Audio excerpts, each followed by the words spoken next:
I'm just grateful to be here. Just grateful for this opportunity. Yeah, No man. doubt. Definitely appreciate you coming through, chopping it up with us for a few, man.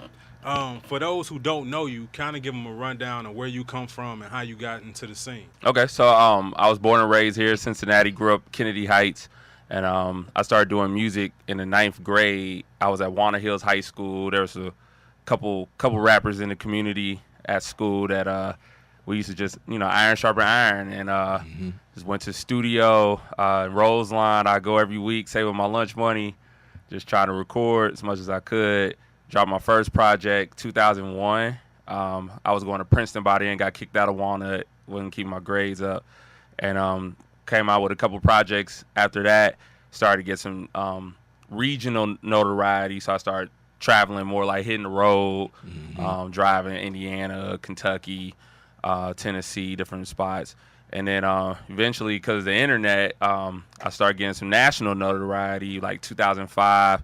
Started traveling a lot more, flying places, and signed a deal with a Christian label called Holy Hip Hop Music. They had distribution through EMI, which of course doesn't exist anymore, but had distribution through there. So albums were all through the stores, and that helped me to get out there and just kept building off of that. So and then eventually I signed another deal with a label called Cross Movement. They had distribution through Sony. And so that's where I really started to get some recognition, and produced for some guys. I produced for Lecrae on one of his older albums, but still one of his classics. And so that helps me to be able to do what I do today, as far as doing music full time. And I'm nine albums in, so it's crazy now. I'm like, wow, it doesn't feel like it, but time flies, It So. does. So you say you started in what year? Man, I started in '99, so I was a freshman, freshman in high school. I was 15, I guess. So, yeah, I'm 34 now, so it's just funny. Like, to me, it doesn't feel like nothing, but Right. I look at the pictures, I'm like, yeah, I look younger back then, So That's crazy. how that goes. 20 years in. Yeah, it's That's crazy. bananas. Yeah, So that just shows you, man. Like I say here, man. Consistency is a talent all its own. You gotta be at it. for sure.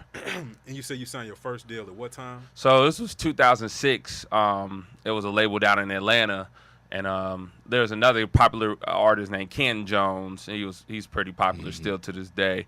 So did that, and that it was like one thing led to another, to the point where now I'm indie, but I'm able to do it decently well independently without the label backing. Of course, these days, I mean, it's a blessing to be indie, Right. So, but I've had some bad situations along the way too, as far as on the business end. Yeah. So Yeah. Hey, man, losing or the lessons is part of winning, man. it is, yeah. And luckily, it didn't come later when the bigger things was coming. So Exactly. Like, they say fail fast. So Yeah, that's learn- it. That's yeah, it. Yeah. Yeah, for sure. Exactly. DJ Classy K. Yeah, so that's my DJ. Yeah. Yeah, that's my man. Yeah. Yeah, he be looking out for me, and I was just with him yesterday. Well, So good people, real good people. Yeah, that's the homie. He DJs for me sometimes. Ah. And my group Watusi Tribe. That's it, yup. Yeah. He's mentioned.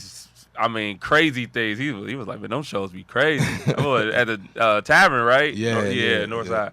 yeah. That's dope. That's crazy. Small world. Yeah, it is. Yeah, It is. that's cool. What was the moment where you felt like you fell in love with music and you knew that that's what you wanted to pursue? So I've had several moments, but I say early on, my aunt bought me a keyboard, and so she bought me one of them cheap Casio keyboards.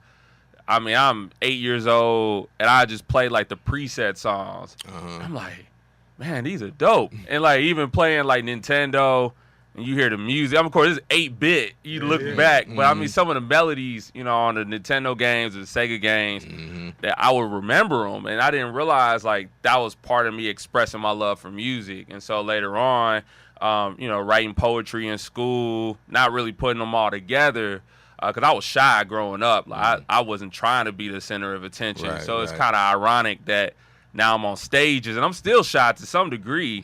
That's just my nature. But like it's funny, you know, and I know a lot of artists like this. You get on stage, it's like you turn into a totally different person, and that's how I am. And so I think the keyboard, and then like I think the Master P era for me, like that was big for me. Like my brother, he was into like TRU back in '96, I guess '97, and I would sneak listen to his take. My mom was real, you know, she still is. She's a believer in Jesus, and so like at the time though, I wasn't. And so I wasn't trying to, you know, I was trying to listen to the music that all my friends were listening to, and my brother would listen to, and she would catch me. But it was something about the melodies and what he was saying. And so, you know, when I became a follower of Christ, I was like, well, how can I take that same passion but rap about, you know, my beliefs and what I believe in? And so, yeah, I think just married them all together, and that's me. So. That's what I was going to ask you. At what point, when you know you were listening to all the other type of music and then start to form ideas of you writing and becoming an MC? Yeah. At what point did you or age, if you can remember, that you decided, you know what, I'm not just gonna rap the regular way, I'm gonna put my spirituality into it and make that be, you know, a forefront in the so what's crazy for me topics. is I never rapped before I became a Christian. Okay. So it wasn't something I was pursuing. Like I was a consumer of the music. Okay. I definitely like listening to all sorts of art. I mean, I was big on Bone Thugs back in the day, big on Jay-Z, like Hard Knock Life type stuff. Just whatever I would catch on the radio. And but eventually I got saved at a funeral. So I was at the funeral for a friend, Marquez Patterson. He died of a heart failure. He was 13. And that woke me up. I was just like, wow, like my mom taught me all these things about the Bible. And, you know, if I was to die today, like, am I living up to that? And I didn't feel like I was. And so I had that transformation that day. And then some months later, I saw somebody rapping I went to a youth retreat from my church. Okay. And I went to this youth retreat, and this dude was rapping. He was rapping to a No Limit beat. He was rapping to Woof by Snoop Dogg with Fiend and Mystical on it. And so that got my attention. I was like, man, like I used to listen to this, you know, before I became a Christian. And so seeing him do it, I mean, I heard Christian rappers like A1 Swift, they from the Natty, and they were touring with Kirk Franklin. So I've heard them, but I didn't have the aspiration to be one. Right. But when I saw him, it clicked. And I was like, you know what? Like, I like poetry. My aunt bought me a keyboard. It kind of like all the dots connected. And I was using C Murder, actually, a lot of his rhymes. I was using them as like a template. So I was literally, where he would say the N-word, I say demon or something. It was corny back then, but it helped me to kind of get a basic frame and structure, rhyme schemes. And eventually I just, instead of copying off of them, it was like this melting pot of influences to where now you have me. And when you hear me, you may not necessarily hear all that, but it's all there. Trust me, it's somewhere in there. That's funny that you said that, because when I started first rhyming, I used Ice Cube.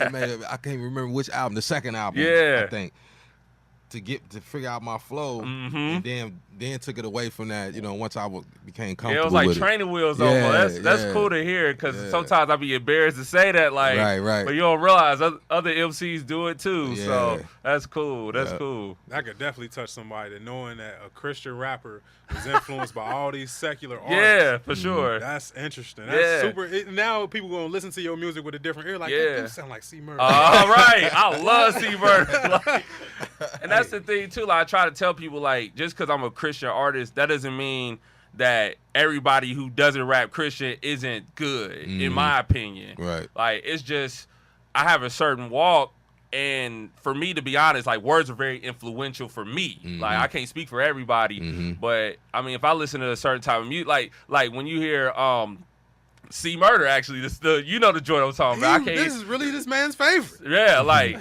when you hear, like, that song will play in the club and you feel like hitting somebody. You hear 3 6 Mafia in the club. You hear Lil Jon, Eastside Boy. I mean, them things make you want to hit somebody. And so even now, like, if I listen to certain type of music, and not that I don't listen to it at all, but if I listen to certain stuff too long, it'll make me want to fight somebody or something. Like, you know, it's just I don't want to walk around with that attitude. So actually, I don't listen to a lot of music these days. I listen to a lot of podcasts. I listen to a lot of sports talk. And actually, a lot of the analogies they use, I'm like, hey, that's dope. I never heard that before. And I'll throw it in a rhyme or something. Right. So, yeah. Always searching for that that inspiring influence. Yeah, for sure. So what keeps? I know that you're married, right? Yeah, I'm married. 11 years in. With kids? Yeah, 3. Woo. So what keeps you going on a rap aspect?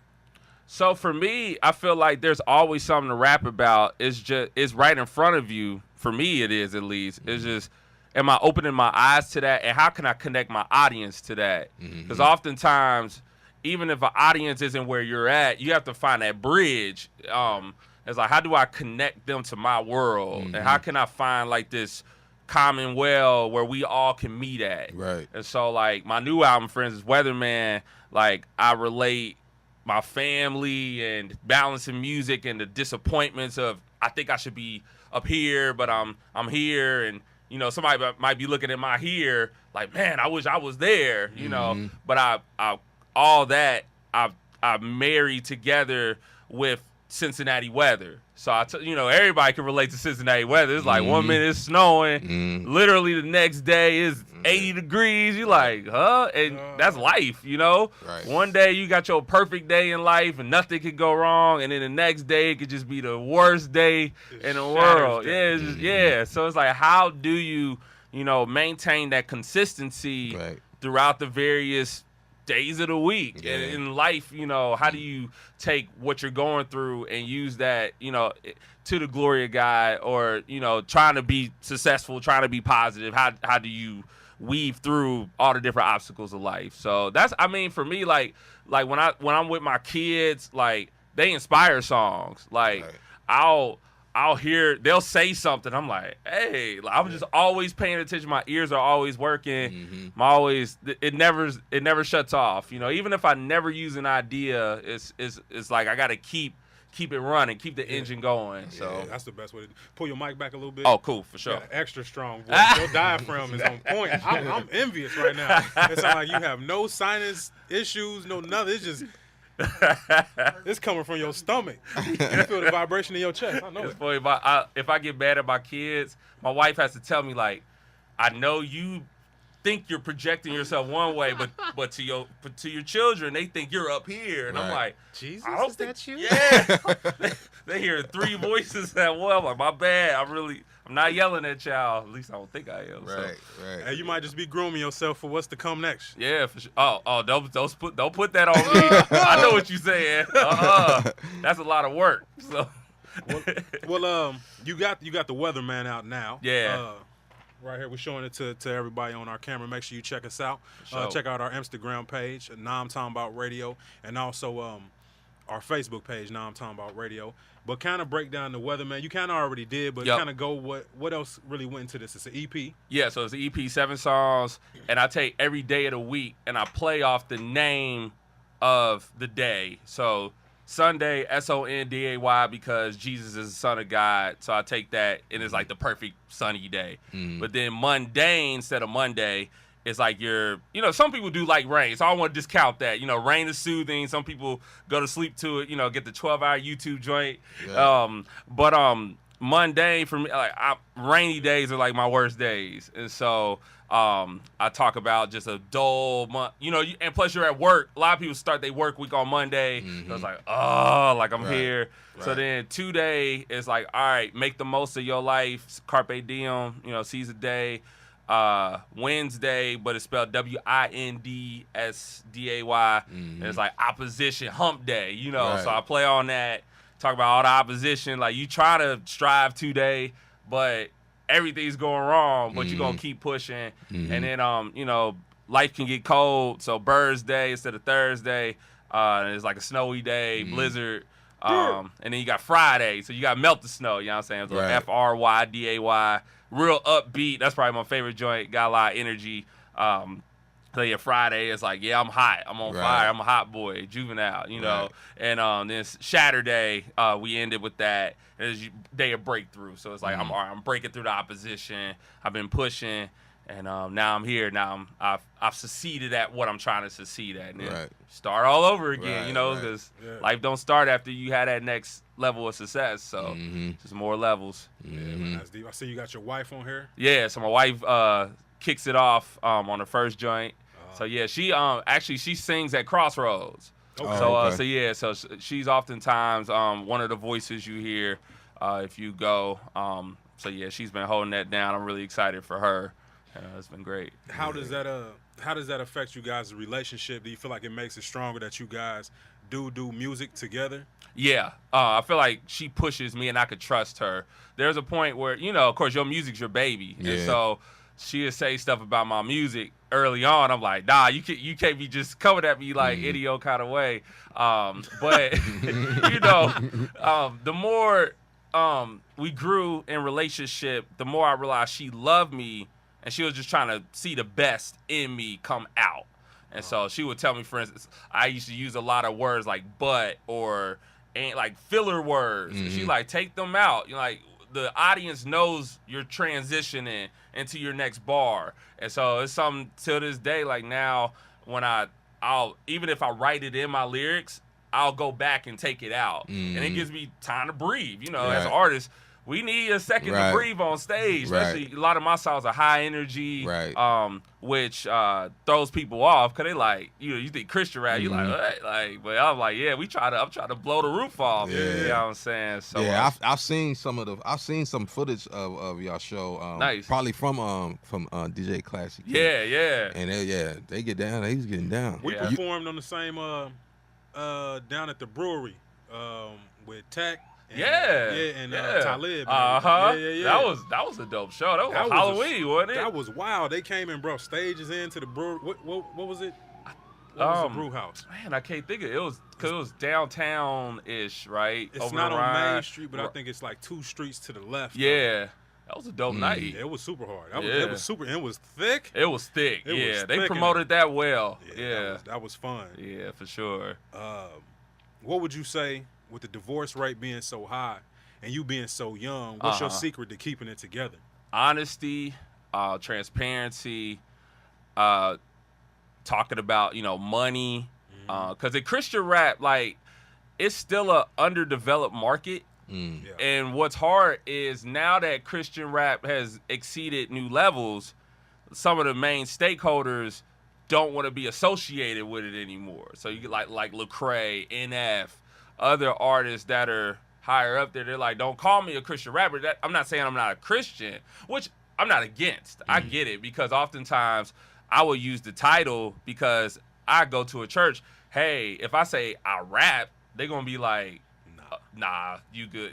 They thinking of the Wiz, MTV, BET. And I'm like, oh, hip-hop ain't, the way you're imagining it. And so I get why people use the title, but it hurts our industry to some extent when they do that. And so it's like I'm trying to navigate all of that. And of course, people follow trends. And so which bottom line is the money isn't, not that it was great, but it's even less than what it was. And so like I produce, I have a studio, I teach beat classes, I do a lot of things.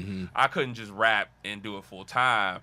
And so sometimes there's months where, and I talk about it on the album, where sometimes it's plentiful, and it's like, great, like we getting it. And then there's months where it's super dry. And money is like the #1 cause of divorce, in America. And so it's looking at, all right, what are we doing, and having faith that things are going to pick up. Like, I'm doing this for Christ.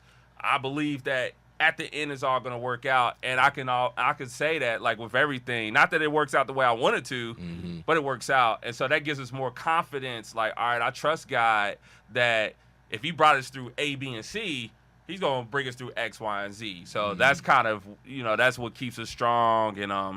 And just saying how we feel, like, hey, man, this ain't, not man, I don't say that to her, but like, hey, this isn't how I imagine this will work. Or she telling me, like, your breath stank. You need to brush your teeth. You know, and I'm saying that like sometimes I get offended. I'm trying to be perfect, and then she points out something. I'm thinking she taking it just like with my rhymes. I'm thinking she taking a stab at me, and she's not. It's just she loves me and she wants to see the best for me.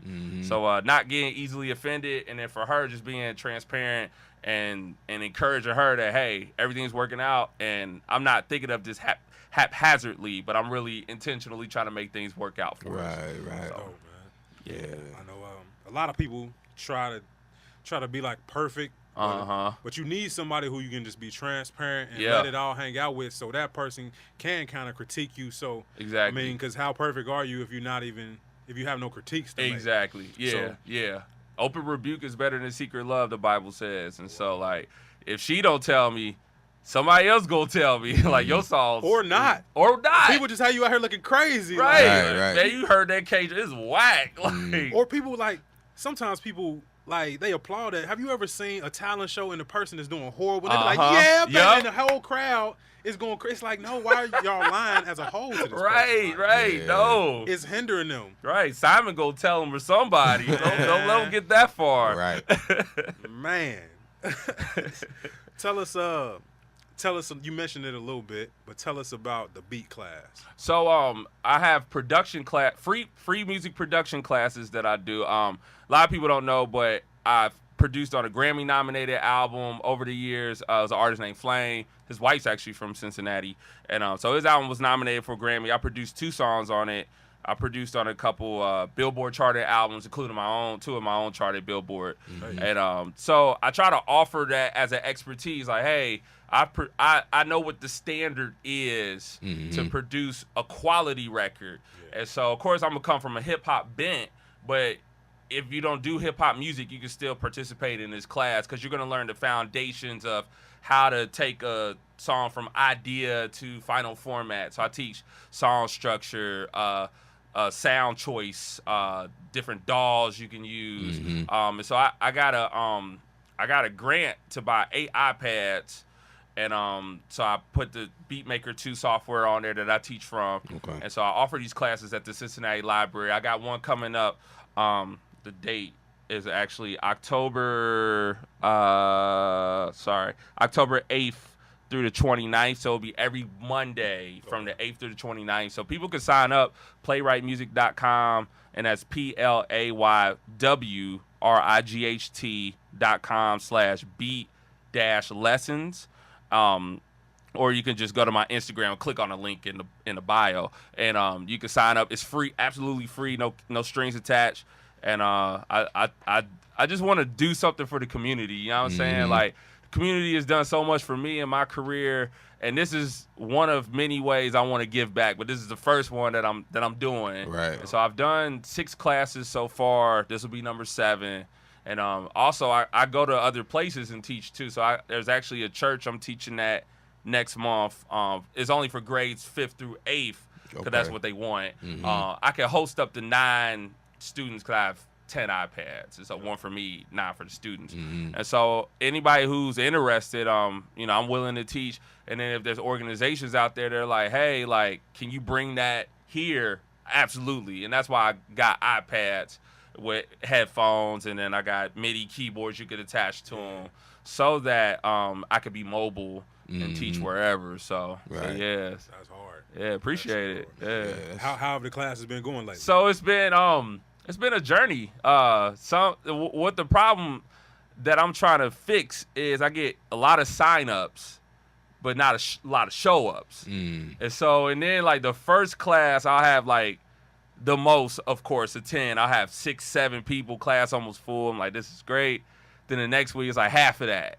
And, some people, I guess, they're like, man, this ain't for me. And I try to encourage people like, hey, it's like, I know we're so accustomed to easy, like, technology is so built up these days where you don't even got to make a beat. You could just use a bunch of loops and put them together as long as you got the right BPL. Right. And I'm trying to teach people like, hey, hard is good. Like, just because it's hard doesn't mean it's bad. Like, you need to work at that thing, and it's going to be rewarding when after that 4th week, you have a tangible MP3 wave file that you could go in the studio with, or you could put behind your YouTube video, or you could sell to somebody else. I'm like, this is how I make a living. sell beats. You know, I make beats, post them on SoundCloud, and I have enough of a clientele that keeps me in business. You know, along with, of course, touring and selling CDs or streaming these days. So yeah, it's challenging, but it's good. It's good. That's what's up. Yeah, that's really good for that you're doing it. But cause I always think back to when I was young. Mm-hmm. You know, my favorite producer as a teenager was Teddy Riley. Ooh, yeah. So I'm like, how do I go from messing with this beat machine in the house? Uh-huh. Where do I even go to I didn't know that I didn't know how to